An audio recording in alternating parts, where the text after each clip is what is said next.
whoa, I'm not going to jail. I'm not in trouble. Music's coming together. I'm starting to make some money. Like I got me a good significant other. Wow, I'm getting booked. I'm going on tours. Like what is happening? And I'm like, oh, it's because I'm in recovery. Yeah.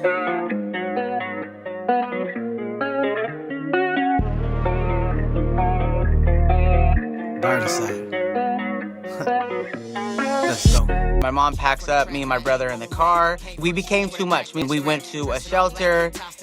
One thing leads to another. Next thing you know, she took off one day and left us at the shelter. So we ended up in foster homes. In my head, I was better off dead. Guess I couldn't see it. I was running them streets, full of that shame, carrying that guilt. Everything I learned in, everything I built. 18, I found myself homeless. The person I was the person I killed. Put on that gas, been on that gas, been on the edge, jumped off the ledge, been on that. You know, downtown Portland, Oregon, eating out the food lines, using the public showers. Is what it is. It is what it do. Asked for the one, and they gave me that too. Lawyer hit me up like, what we gonna do? At that point, I was, sleeping under the bridge or the sidewalks of downtown Portland with a needle in my arm. I was fighting to the raps. I was writing my life was exciting. Mixed with adrenaline, peddling medicine on that late night. Let 'em in, knock, knock. So that probably led to about 20 different arrests. In and out of jail. Finally ending up in prison, then changing my life. House watch time, move things, lock me up. I had to change scenes. I was seen as a fiend. I was really fuming, but I'm only human. Don't get me wrong. I did drugs and I chose drugs because I liked them, and obviously I'm an addict and I fell in love with them. And it didn't matter what was going on in my life. As long as I was high, everything was okay. Because when you're in it, you don't get it. Going back on my own since a youngin'. Had to get it out the trap. Had to get it out the trap. Had to get it out the trap. Came so far, I ain't going back. Came so far, I ain't going back. Skyler Ray, welcome to the show. Thank you for having me, man. I'm super excited. It's an honor. Win, what a great opening that was. You're quite talented. Thank you. I appreciate it. I mean, it took me a long time to get here. I mean, I've been doing music since 11 years old. I'm 34. I really haven't had progress till I hit my 30s. So if anybody's watching and they thinking that they're not, as good as their peers or not making the progress they want as quick enough, please be patient with yourself. I had to do music for almost 20 years before I found any traction or any success. So keep going.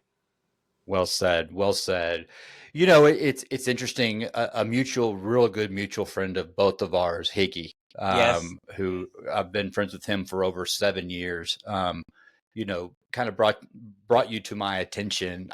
I very rarely get on social media, but when I do, I'll look at the first couple on the feed, and now you're hot on my feeds. I see you all the time because I'm following you and liking your stuff, liking your stuff. But when I checked it out, I was like going, man, this cat can spit. I mean, he can really spit. And then I showed my my wife who's a songwriter. She's incredible, by the way. Incredible. Did you like that? I did. Yeah, I did. Yeah, it was really great. I thought the songwriting, a lot of people fall short on, right? Because like people have good, there's like artists that have good rhythm or can sing, but to have the whole package of being able to sing, to be able to songwrite, everything like that, I was digging it. Me and my lady were listening to it, and we're like, that's nice. So yeah, she's very talented, and she spoke very highly of you. And, thank you. And that means a lot. She very rarely does that. She has a very, very incredible ear for songwriting and music. And what I love is when you're rapping, I understand what you're saying. You know what I mean? Yeah. I can follow the story or the poem or the experience. Tell me more about how did you get into writing and rapping and Absolutely. And how that all come about? Well, it's funny that you say, and it leads right into this question that you said, like, you could understand what I'm saying. And it's because I grew up, like, the first rapper I fell in love with was Eminem. And he is known for that. Like, so it's very important. And I don't know, maybe that's why I fell in love with him, is because when I first heard him, I was like, yo, I understand every single word. And it's so detailed. Like, when he's rapping, I hear the whole story playing out in my head and I could visualize every single Right. sentence, and that's what made him so dope. Not only just like his lyrics and everything like that, but it was just constructed so well. And so like from the age 9, when I first heard Marshall Mathers LP, it was the second album. I was a year late catching on to the what he was doing, right? And I heard it and I was like, wow, like I've never felt what I felt before in my life besides when I heard his music. I know it was a little bit more angrier and everything, his music, but for some reason I felt like someone finally understood my anger, my aloneness. And I don't know really where that came from, but I felt like I fit in and I was like, this is my guy. And I was obsessed with it. I knew from the age of 9, this is what I wanted to do with my life, was do music. And so when I turned 11, I started doing music. And it's crazy because it was around the time of like LimeWire, right? This is like early 2000. And LimeWire, so you're burning CDs, but you still, early enough in the time, you got like a boom box with a tape in it you could push record, because we used to record all our favorite jams on the radio, right? And so I would have the boombox set up, and I would have a burnt CD in the DVD player with a beat that I wanted, and I would push record on the boombox. So you had to stand in the middle, boombox behind me, TV in front, and I'm kind of just rapping. You got one take. It wasn't very good, but that's how I started. And I was old enough. I had the old yellow Sony Walkman player with the yellow headphones, and I was listening to it walking around the house. And I'm like, oh, that's me, right? And then I graduated to like the AOL mic, the free recording program on the computer. And I would do that. I remember putting socks over the AOL mic to, to keep the pulsions out, to be able to make sure it's better quality. Then you see Hustle and Flow, and then you got like the wired hanger with the pantyhose stretched around it. But we just only upgraded from there, man. I've been doing music since 11 years old. Eminem, I was obsessed with him all the way through middle school, high school, late stages of elementary. And so that's where I really try to hone my craft around, or that's who I idolized, right? And try to Mhm. mimic. So even nowadays, when I try to get away from my style of like Eminem, it just always reverts back. I try to use other artists as inspirations in songs, and it never works. All I hear is Eminem in it. So I would say that's really what got me started, man. It's been a wonderful journey, and I'm excited for the future. I really am. Well, and keep the path. I mean, Yeah. I love your style, and that's your pocket, and Yes, it is. stay in your pocket, and it's incredible. I love it. I've been listening to a lot of it lately, Thank and you. we'll have the descriptions below, on everything. And by the way, before I get into this episode is brought to you by South Texas Recovery Foundation. That's South Texas Recovery Foundation down in Beeville, Texas. Cool place, Skyler. South Texas Recovery Foundation is a 12-man residential recovery center on a 20-acre farm in rural South Texas. We are a 12-step immersion. We are way away from the noise of the city. Most importantly, we're way away from the noise of our addiction and the damage that it's done. So when you come here, you get a chance to reset, learn some new tools, so when you go back to that noise sounds a little different than when you got here. South Texas Recovery Foundation, I like to think of it as a healing farm. There's a lot of healing that takes place here, mentally, physically, spiritually. We use the 12 steps, we use animals, we use gardening, and we heal. That's what we do here. It's for men only. Yeah. 12 men. Where they go there, it's non-clinical, it's for recovery, where they go and they work the 12 steps.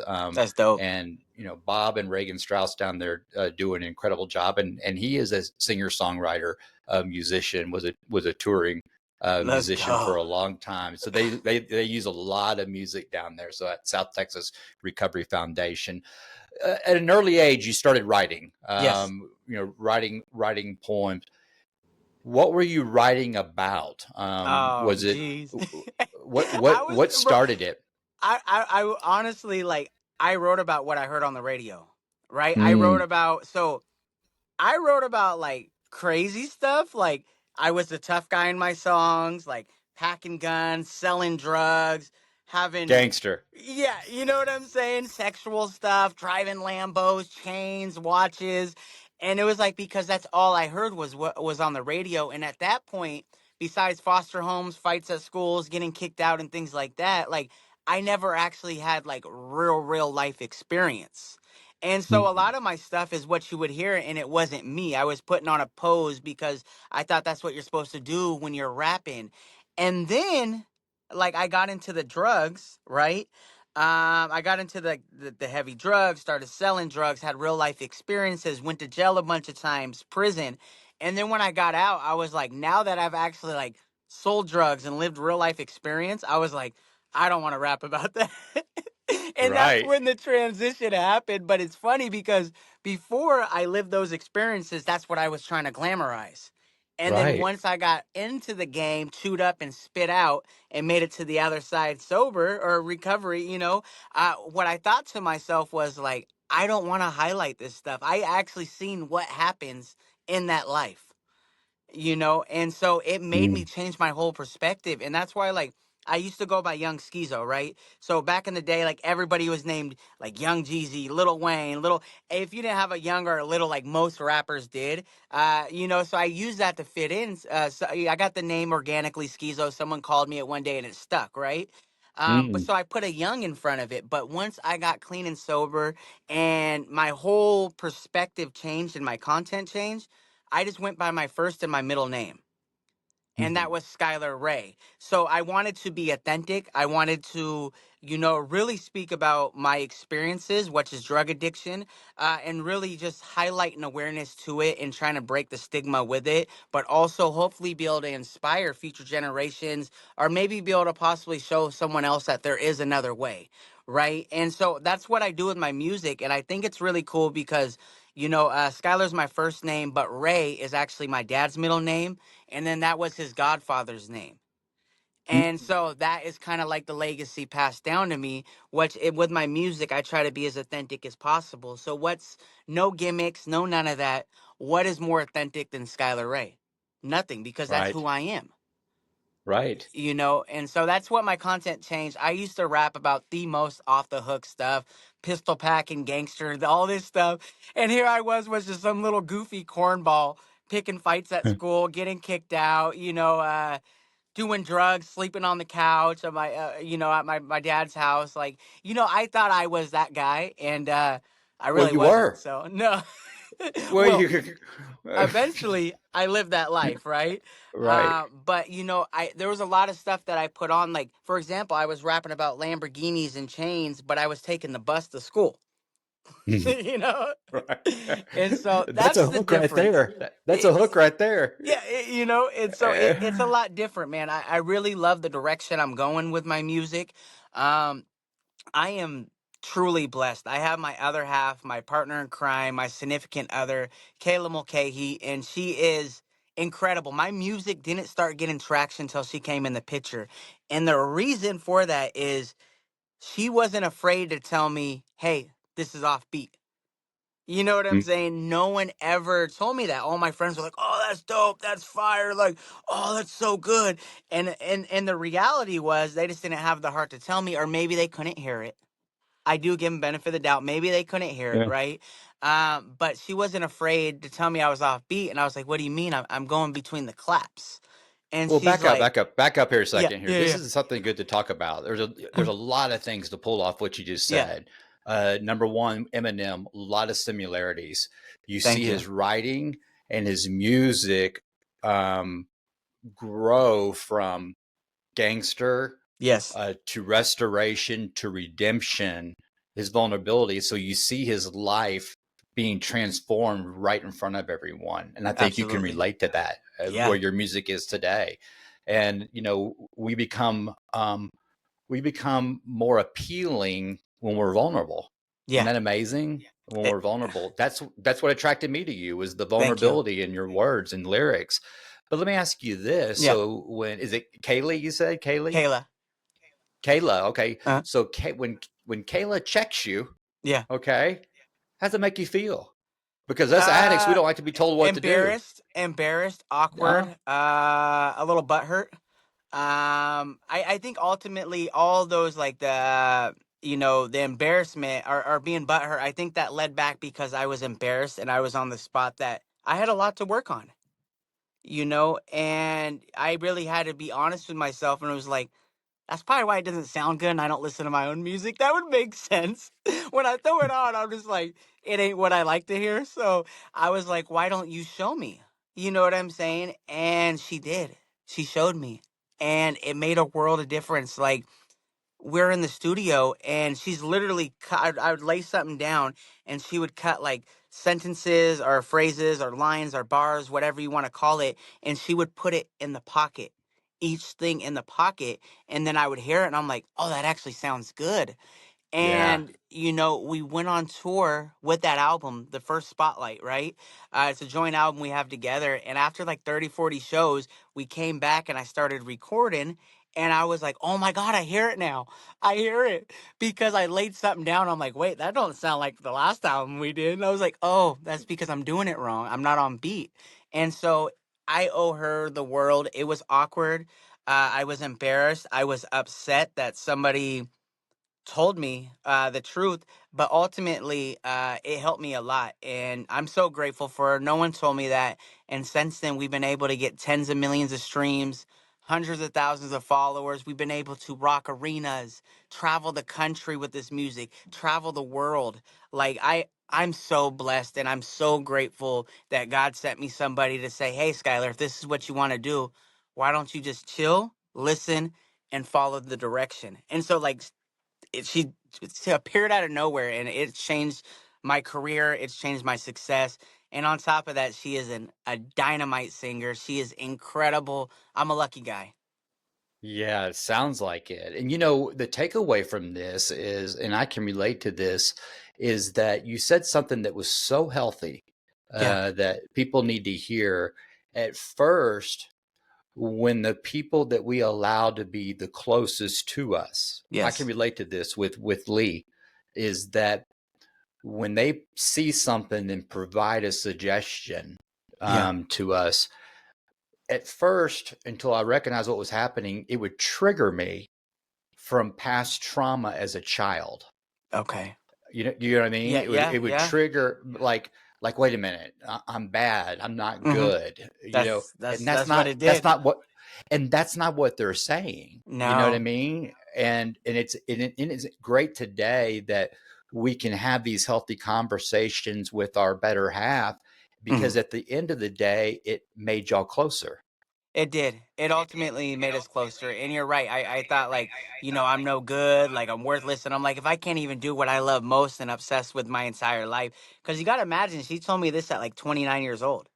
So it's like I've been doing music for 17 years and to be told I'm doing it all completely wrong. I am glad she is the one that delivered the message because I trusted her heart. I trusted her Yeah. heart and I was like, she's not trying to make fun of me. She's not doing it for a cheap laugh or trying to show off. It's literally just me and her in the room.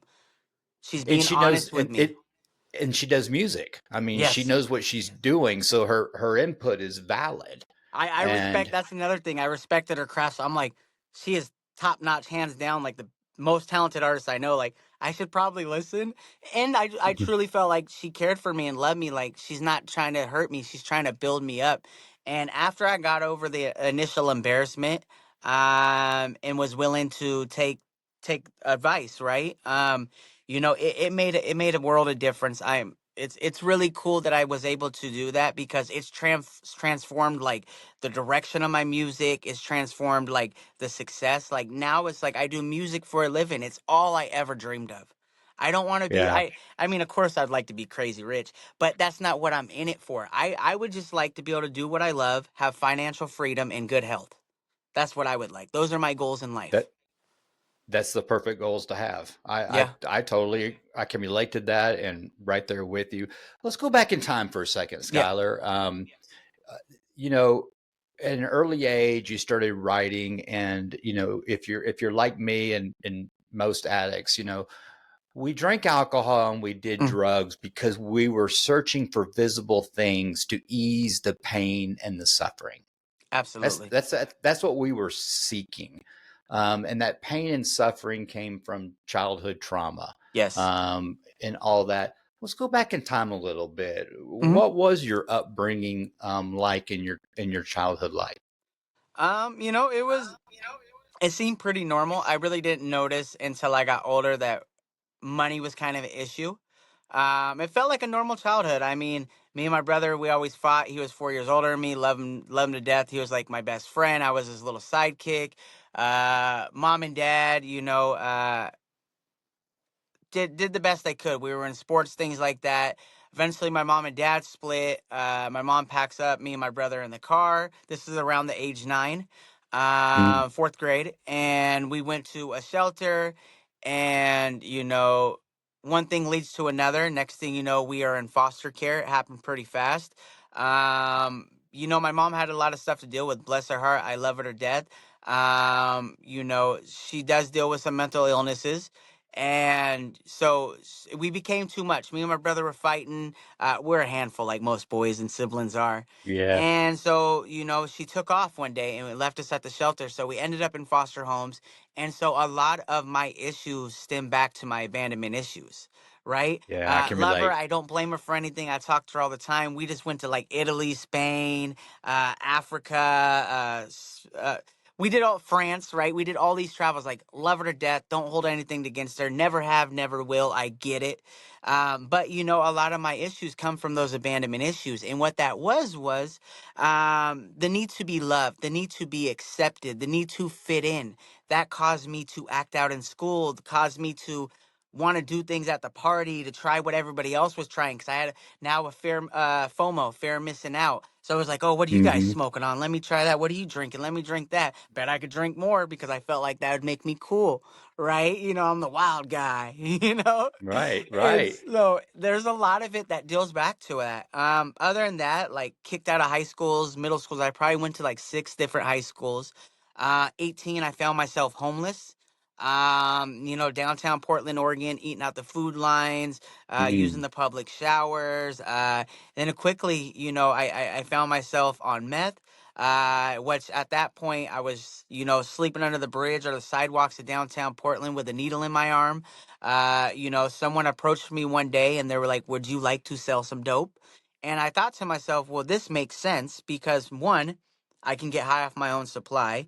And for two, everybody I hang out with now does does my drug of choice. So like everybody's a customer, of course. Like I don't have to steal, I don't have to like mooch. Like that's my Right. thing. And so it quickly led me down this path. Then of course, you end up on something stupid as probation from a trespassing because you're homeless and you have nowhere to go. Well, now you're on paper and now this, so now they could pull you over and search you anytime they want. If not, it's a probation violation. So that probably led to about 20 different arrests, in and out of jail, finally ending up in prison, then changing my life.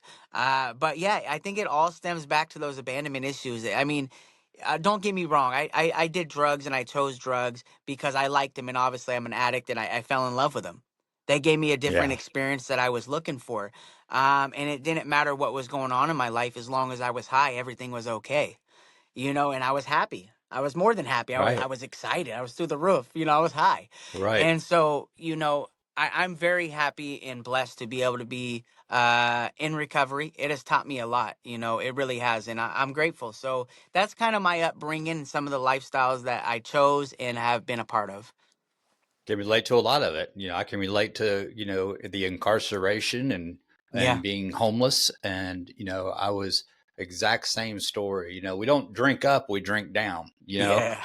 And, I say this a lot, and I think you can relate to this. I, I drank and I did drugs because I wanted to feel like everybody around me looked.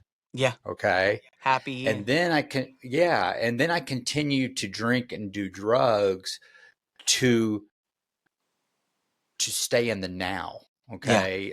I was confused about euphoria and Mhm. spirituality, right? I Yeah. had no concept of That's Casper the fair. Friendly Ghost, God. Yeah. And then I was drinking and doing drugs because I wanted to feel good about the bad decisions that I was making. Yeah. And that's where we end up. You start making At the compromises, right? First is to be happy, then it's like, oh, I got to do it for this. Then it's like, oh, I got to get over the cruddy stuff I did to get to this point. And now you're right, just in this revolving trap door, and it right. kind of keeps you in the cycle. That's very relatable. And I think a lot of people listening can definitely understand, or at least, on this other side can see that perspective. Because when you're in it, you don't get it. Right. at least most don't, and No, so they. go ahead. But was there a time? Was there a time when it was just you alone? And I know the answer to this, but Yeah, you alone, homeless, boosting on the streets, doing what we do. yeah. Were those moments where you're going, why am I doing this? This is not who I want to be. Were There those was those there was moments those? like that, Yeah. but it was very short lived.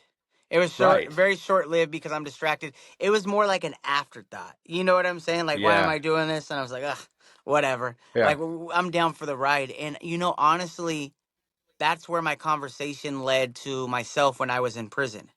And that's what really changed my life. Like when I was in prison, I stayed out of trouble because it's the first time I ever been slapped with like any like real time, like more than a year, right? And I Mhm. was sitting to myself and I was thinking, if I be good, I can get good time. I can get out early. I qualify for trans leave. That could cut off like 6 months of my sentence. Like, how do I do that? I want to get out, right? And so, like, I stayed out of trouble. Like, I had gate clearance, so everybody else is like smoking what they find, drinking up from the homeless camps, things like that. I stayed just in case I didn't want to get caught or pop with anything. Like, I smoked my tobacco, but everybody did at the prison, right? That was only Right. get on your bunk for an hour type thing. And so, Right. like, I was sitting there, but I had time to reflect. And I'm glad I wasn't indulgent in anything because I had time to think about all my actions. I don't want to be this person. Because even like, I was a bully. I was a bully. I would pick on people Mhm. for cheap laughs. If I knew I could like beat them up, I'm a pretty scrappy Mhm. guy. So if I knew I could beat them Yeah. up for sure, like I was starting fights for attention, like trying to show off in Yeah. front of the ladies or the guys or my crew or all these Right. things like that. And so I was like, man, I don't want to be that person. In my past relationships, I wasn't faithful.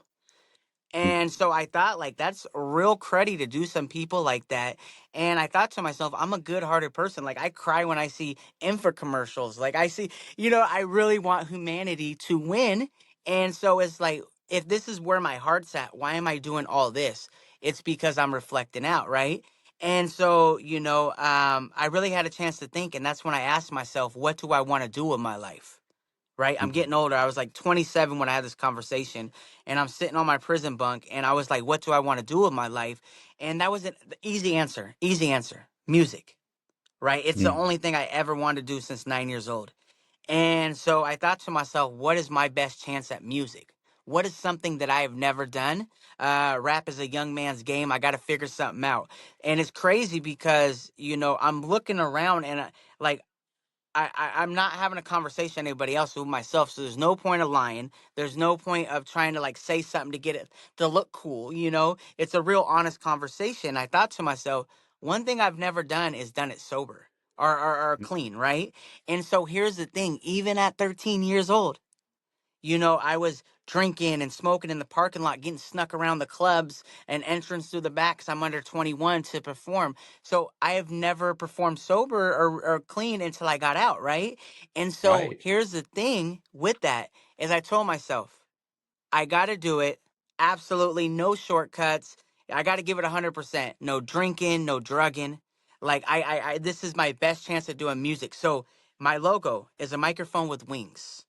And the Mhm. reason for this is because I didn't get clean and sober to be in recovery. I thought it was corny. I thought it was cliche. I sure is not about to go hit no meeting, I'll tell you that, because that was a punishment. If you didn't go to the meeting and get your slip signed, you go to jail, probation violation, right? Right. And I was thinking, I'm not going to do that. Like, I'm getting clean and sober so that I could give my best shot at this music. I started planning, I started doing this.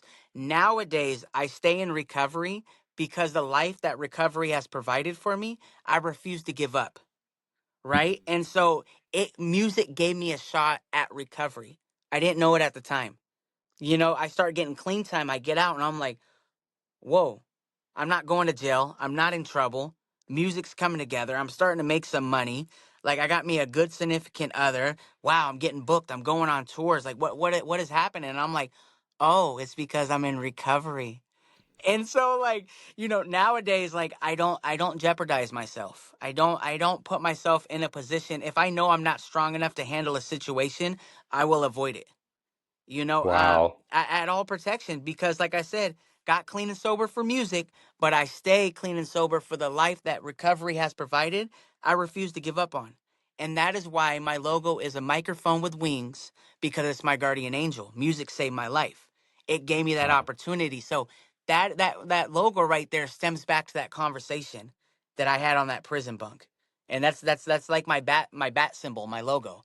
And So that it's was your I awakening. What your yes. awakening was like mine, Yeah. on the top bunk, is where I had my awakening. Speaking of that, in prison, man, some of the best rappers I've ever heard will never see the free world. I mean, they could Yes. spit in there, Oh, incredible. and it and I'm sure you did it too. I mean, I'm sure you lit it up in there with those guys, and playing the drums on the glass or Oh, on yeah, the yeah. table in the day Always room. on the Yeah, and doing that, but it was therapeutic for them. I Yes. noticed that was their therapy, and that's how they express their feelings to get out. Mine's more writing. I like to Yeah. write quotes and all that, and define that. And it's also a takeaway is God provided you your purpose and your spiritual gifts at a very young age. Yeah. And a lot of times we recognize that we have these talents, okay, but we use them our way. Yeah. And then once we hit the rock bottom, like you and I both have, is that God takes that same gift and talent and uses it for his glory to help That's what he's others. that's what he's doing. And I'm glad you said that, cuz look, I never thought like I said, I'm a good person. I love to help people. I love to see people win. I never thought that I can do what I love, which is music, and help people. That wouldn't, because like what I used to rap about my content, that doesn't make sense. That doesn't make sense unless you get so big, people idolize you, whatever, right? But the fact that I'm able to do what I love and my content and my message actually like helps people and inspires them to give recovery a try, like that is like getting my cake and eating it too. Like I felt like somehow I double dipped and I'm winning. I'm like, this is how am I so lucky? I literally get a rap and I help people like change their lives. Like, dude, I am so lucky. And so, like you said, he gives you the talent at a young age. You really don't know what to do with it. You hit rock bottom, and then you're like, oh, my gift is supposed to be used towards this. And so, like, if you would have asked me 5 years ago, 6 years ago, I would have just chuckled and be like, that's cool, but that I don't see how that works. All right, anyways, you know. It's so good. And there's times when we have bad moments. I do. I Yeah, have bad moments, and it all stems from fear. it does. It stems from where I go in my head alone and make up stories in my head that aren't true. And what are some things that you do? How do you deal with fear? What do you do with it? I, I think the first thing Not is scared, identifying it. not scared. No, Yeah, not yeah. scared, nervous, or anxious, but fear. Absolutely. I think the first thing I try to do is identify it, figure out Mm, my emotions, figure out why I'm afraid of this, like fear, right? And try to break it down. What are the consequences? Is it really, does it really matter that much? If things go right. worst case scenario, will I be okay? Will I be able to move on? And so I really start to identify the problem and see what worst case scenario is. And then I look at what I can do, what I'm capable of. Do I believe in myself? Do I have the confidence? Also, to be able to talk it out with my other half, she really helps me break that stuff down. Because there's Yeah. time I'm like Chicken Little. I'm like, the whole sky is falling. Oh no, like, like whatever, I don't care. And then it's like, no, you do care.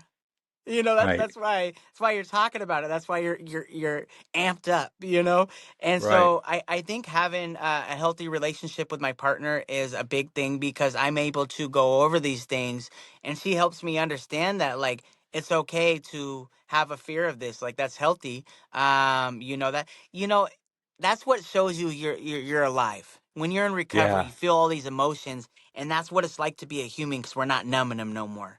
And so, Mm, like, we talk about it, and I was like, you know what? Worst case scenario, I got my lady, I got my little English bulldog. Like, we're gonna be a-okay as long as I'm still can keep my date. Like, I'm all right. I'm all right. Worst case, it doesn't matter what happens. So that helps I me get love over my that. fear. Well, and you nailed it. And I've talked about it on the show a lot. What is a solution to fear? And that's to talk about it. Yes. And that is a solution. It loses its power. to I talk was about about to it say to, that. yeah, it Yeah. loses its power. It goes away. And then at the end, when we get done talking about it, go, man, I was tripping over Yeah. nothing. You know what I Oh, mean? small fry stuff, you know? Right. And so now we're back in the game. So I can relate to you a lot on abandonment. It's a big part of my story. Yeah. And it's a trauma that a lot of people can relate to. A lot of people have a hard time talking about it. And a lot of people don't recognize different triggers Yes. in their life and where it's coming from, and that fear of abandonment. Do you still struggle with that today? Um, I'm sure it does affect me. My initial reactions I feel like it's kind of in my chemical makeup, my impulsions, or my impulsive behavior, right? I feel like a lot of times it makes me want to act a certain way, or my initial thoughts. I think it Right. definitely does. But of course, that's always on my forefront and in my thinking that these are my character defects, right? And by identifying it, they don't have to become my shortcomings nowadays, Very good. And Very so good. I think about it. It's like, okay, like I don't have to show off. I don't have to get a cheap laugh. It doesn't matter if this doesn't work out or if this fails. I'm gonna be okay. And so, like, I do think about it, but I don't think it necessarily controls me or controls my life or the results of a situation anymore. Like it I, used to. no, it used to. I didn't even think. I acted. I want to show off. This guy's talking crap. I could take him. I'm gonna beat him up because everybody else is gonna think I'm cool, or I'm gonna crack these jokes. I don't care if authority, the teacher, tells me to be quiet. Like I got the whole classroom laughing. Like we're gonna continue rocking, And so that Right. was my thing. And nowadays it's like I don't need to show off. But also it stems down to loving myself for who I am. I do love myself today. I could honestly say that. I think I'm a wonderful man. I'm very proud of who I become. And so therefore, wearing my emotions on my sleeve, I know I got like the devil on my shoulder, which is the abandonment issues that's telling me like, do this, do this. And then over here, it's like God, but it's telling me, hey, you're a good man. You don't need all that. Let him go. Let him go. Who Uh, cares? Take the high route. Take the high route. Let him Right. be a fool over there. And so I think I'm winning, man. I'm very proud of the man I am today. Yeah, you should be. Do you ever see if you can relate to this? You text Kayla, Yeah. okay? And she doesn't respond like until an hour later, but during that hour you start tripping. Tripping. She's going to get 10, 15 messages. And I'm going to call 2, 3 times. Baby, pick up. I'm like, hey, pick up, pick up, pick up. And Are I'm you sitting leaving there. me? Are you Yeah. leaving me? It happens. I mean, I'm a human. You know what I'm saying? Yeah. Yeah. Yeah. Don't I get me wrong. Behind closed doors, like, not that I'm a different person. I definitely not. I'm very. I try to be as authentic as possible. I actually pride myself in that. But behind closed doors, like I love it that like I'm able to break down, have my thoughts, speak them out loud. It's okay to be totally upset at something. It's okay to be like, screw this guy, screw that. Like, you know what I'm saying? I'm going to do this, I'm going to do that. But it's like, it gives me a chance to process my feelings and walk through every single emotion, which identifies stuff. And I'm like, you know what? It's all right. I'll be cool. Let him be a fool. You know what I'm saying? We don't Yeah, need yeah. them. Just take the high route. And so, like, I really do not enjoy, but I am grateful for the time to process these emotions because sometimes it takes a totally 360 or 180. Like, I'm so mad, I'm so amped up, the sky is falling. And at the end of the day, it's like I send a text or whatever I'm supposed to handle. I'm like, oh, that's cool, man. Don't worry about it. If you need me, just hit me up. God bless. Yeah, yeah. Just take it easy. Take it Take easy. it easy, brother. That's so good. uh, Skyler Ray. What's great about this is this show in audio mhm. format will be on all the distributions, our podcast. And what's great about it, and I love having guests like you on, Yeah, uh, our show is on every tablet in every prison and every that's jail in the cool. entire country. Yeah. So inmates will be listening to this.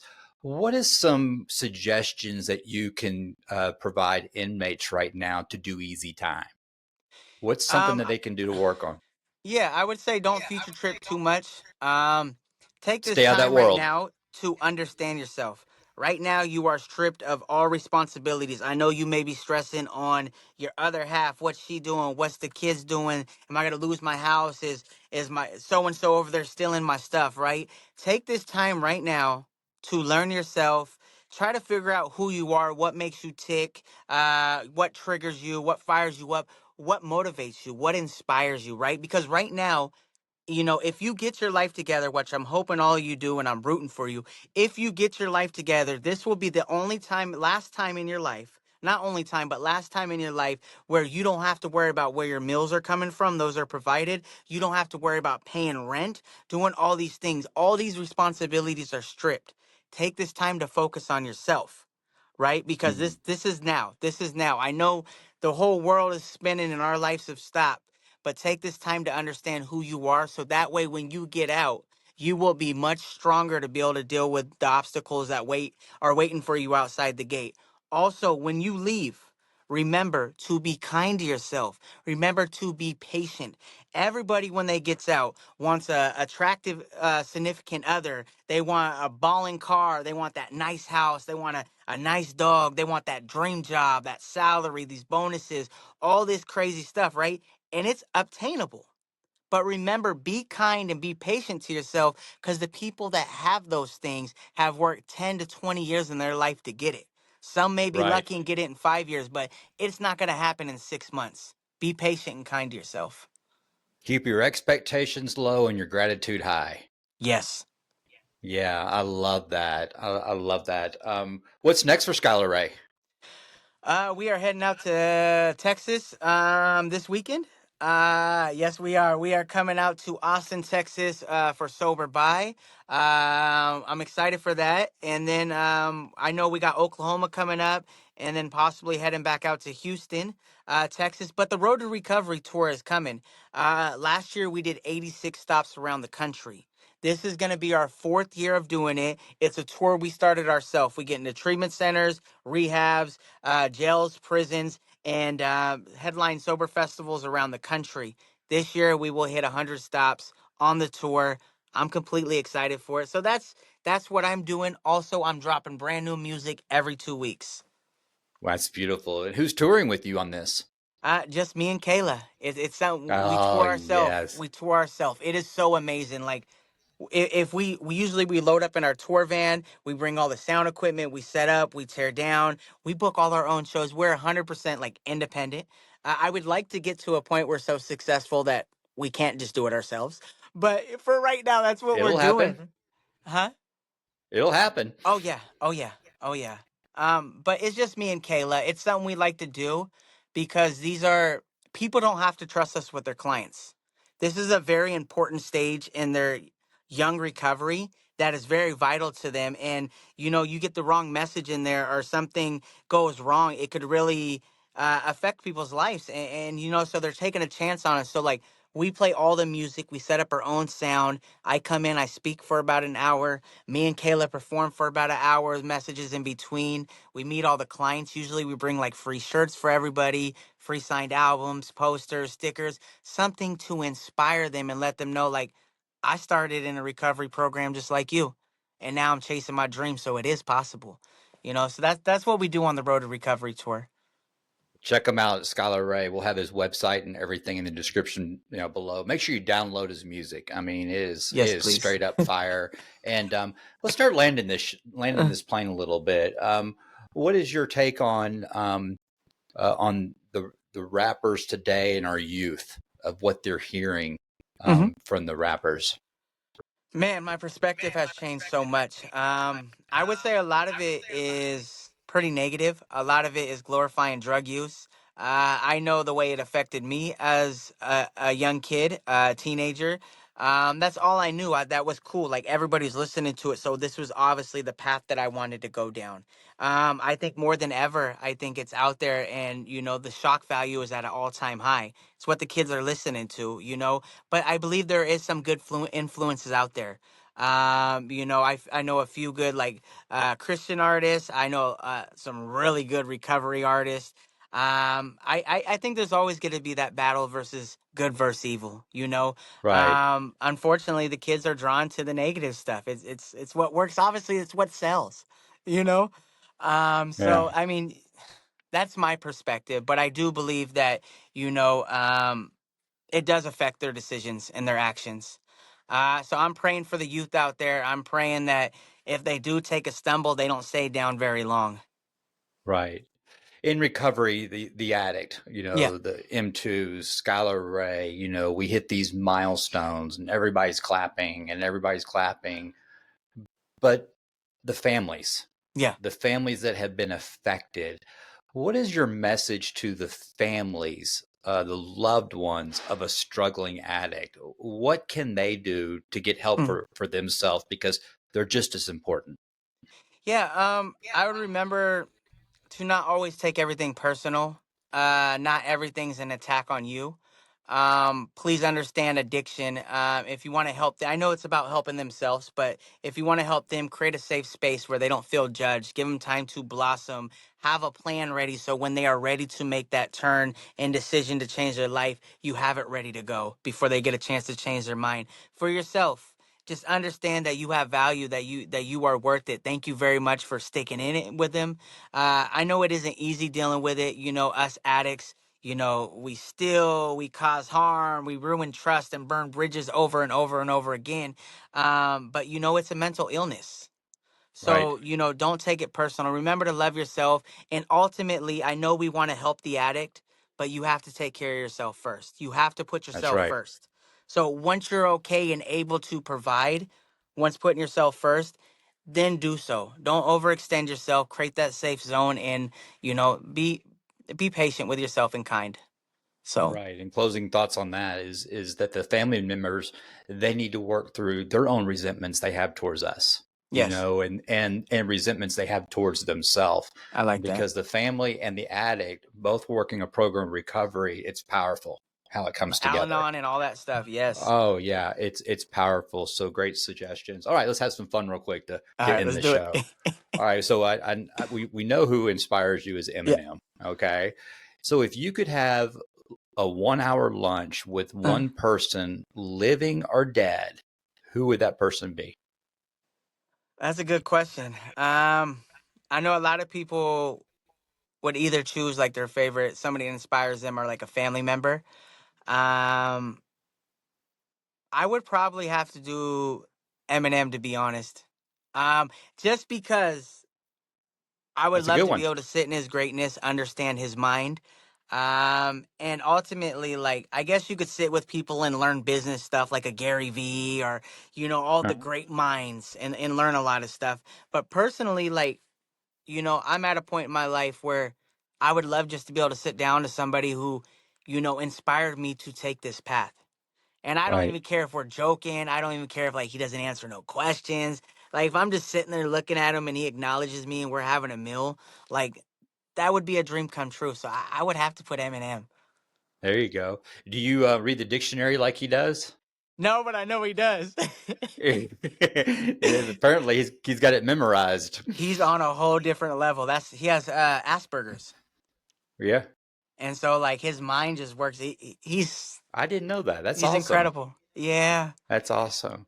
Skylar Ray, what a pleasure. Thank you. And everything that you're doing to help others. And we will continue to support you, endorse you. Welcome to the M2 The Rock family, and welcome to Texas. Thank you. Can't wait to meet you and Kayla in person. Skylar, I got 3 words for you. Yeah. It's got 8 letters. It's got one meaning. 381. 381. I love you. Love you too, I man. I love you. appreciate you. Thank you. Skylar Ray. Download his music, Spotify, iTunes, Everywhere. iHeart, Yep. everywhere. It's been an honor and definitely a blessing. Thank you. Stay blessed, my friend.